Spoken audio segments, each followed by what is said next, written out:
क्या कभी आपको ऐसा लगा है कि आप उतने धार्मिक नहीं हैं? या शायद मन में ये लगता हो कि आप चीजें उतनी परफेक्टली नहीं कर रहे कि भगवान आप पर ध्यान दे? तो सुनिए, मैं आपको महादेव की एक ऐसी कहानी सुनाता हूँ जो शायद आपका नजरिया पूरी तरह बदल देगा। तो जरा सोचिए, भोला नाम का एक शिकारी था।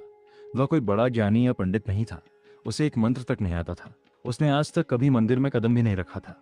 उसे बस एक ही चीज आती थी कि जिंदा कैसे रहना है। एक रात वह जंगल में फंस गया। एक खतरनाक बाघ उसका पीछा कर रहा था। तो अपनी जान बचाने के लिए वह जल्दी से एक बेल के पेड़ पर चढ़ गया। बाघ बिल्कुल वहीं था, पेड़ के ठीक नीचे घात लगाए घूम रहा था, बस इस इंतजार में कि कब वह नीचे गिरे। भोला बुरी तरह घबराया हुआ है। उसे पता है कि अगर वो सो गया तो वो मारा जाएगा। इसलिए बस खुद को जगाए रखने के लिए उसने पेड़ से पत्ते तोड़ तोड़ कर नीचे गिराना शुरू कर दिया, एक एक करके।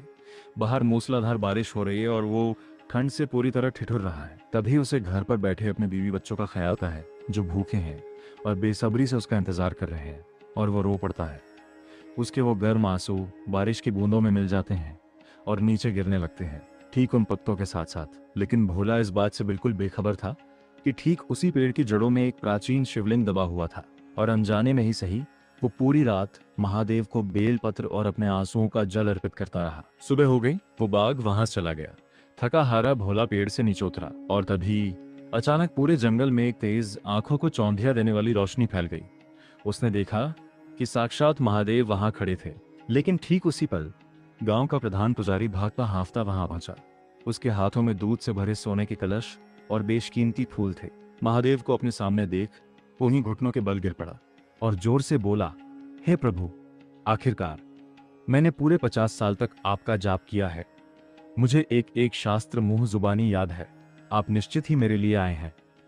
मगर महादेव, वे पुजारी के पास नहीं रुके। वे सीधे उस मैले कुचैले, ठंड से कांपते हुए शिकारी के पास जा पहुंचे। पुजारी हक्का बक्का रह गया। वो चीख पड़ा, किंतु प्रभु, ये तो अनपढ़ है, ये मांस खाता है, इसे तो किसी बात का ज्ञान नहीं। इसने किया ही क्या है, बस उस पेड़ पर ही तो बैठा रहा।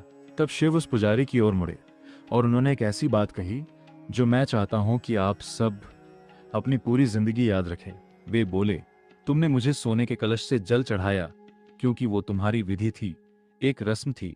मगर इसने इसने मुझे अपने आंसू दिए क्योंकि वही इसका सत्य था। तुम सारी रात इसलिए जागे ताकि तुम्हें मेरा आशीर्वाद मिल सके, तुम कुछ पा सको। मगर ये सारी रात इसलिए जागा ताकि ये अपने परिवार की, अपने अपनों की रक्षा कर सके।